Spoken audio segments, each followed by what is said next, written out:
Chapter 6. She was ill after the surgery. Katrina, Ella and I stood beside her bed, shaken by her pain. Emma was rushing from work, but in her stress, Julia asked her to halt her journey, unable to focus on anything but her own experiences, not wanting to cause us pain. We soothed and washed her as we trembled, and gradually she felt a little better. For her sisters, it was to be the start of their nursing. I had asked Jimmy before the operation if he would like a lift, but he said he would find his own way. And he did. He had rented a car and stood at the door of a hospital room, dressed up in his best long-sleeved white shirt. He asked my permission to enter the room, and then presented the flowers that melted her pain away. We left them there, glad for what he could bring. I went to school the next day feeling hopeful but troubled, that the world was travelling far too fast. I knew Julia had a lot of visitors to see. Her father and I don't see eye to eye, so Julia made sure we didn't bump into each other too often. There was our old neighbour and Emma, who had not seen her the night before, and unlimited friends, and of course the surgeon and cancer specialist with the results. I could have taken the day off, but Julia did not want that. She would see me after school. I would pick Ella up at the station after university and continue to the hospital. She was due in early. It was Thursday. I know that because my after-school duty on a Thursday is to work with kids at our homework club. I took the call as the club began. I don't remember now who was on the other end of the line. If I was in my office or en route to the club, gone from my memory, and yet all other details of the long journey remain. 3 months to live.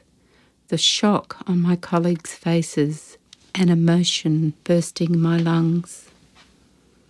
I sat in my car in the car park to let it out, and then rang my sister to deliver the news.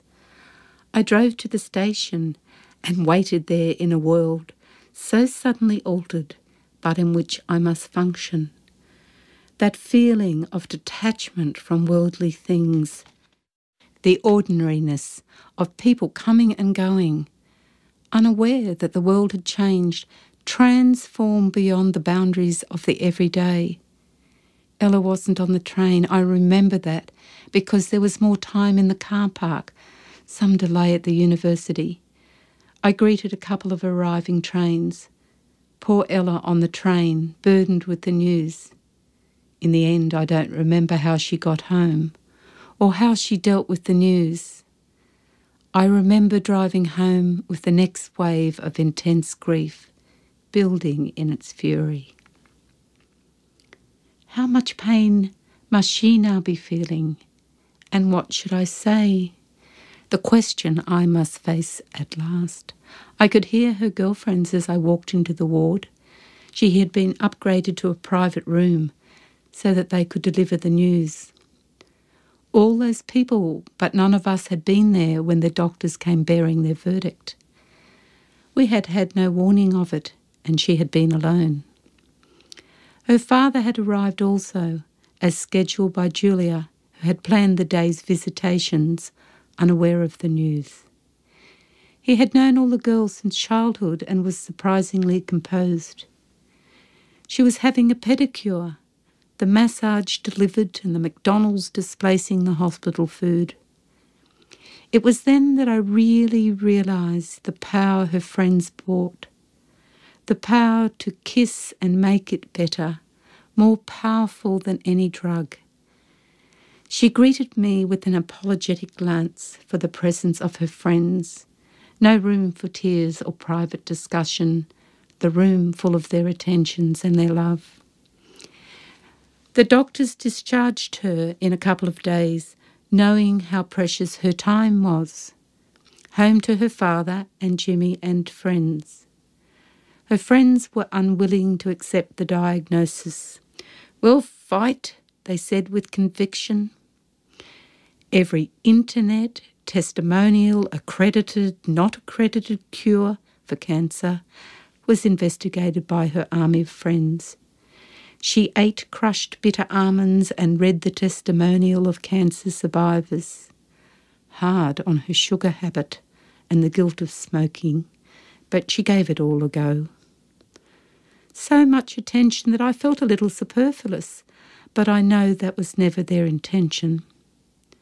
I was sceptical about the internet cures because we were dealing with melanoma and now it had travelled beyond the reach of the surgeon. Her surgeon was also shaken, knowing her trust in him, seeing her youth, I suppose, although it was something unsaid, just the emotion on his face. Their determination inspired her. She was not staying with me, so I could not be privy to it all. There were no tears from her, no expressions of self-pity, no willingness to share her pain, as if what she said out loud could never be taken back again. Protection for her sister's well, her love ingrained. A circular connection between the utterance of the sentence and the reality of it all. I don't want it to be about me, except grief and all it brings. Taste the hard edge of pain, without which there is no gain.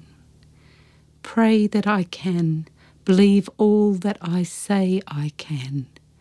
Live it, touch it, feel it, accept each wave and all it brings, the hard grit of it, each wave that splays upon the cool wet sand.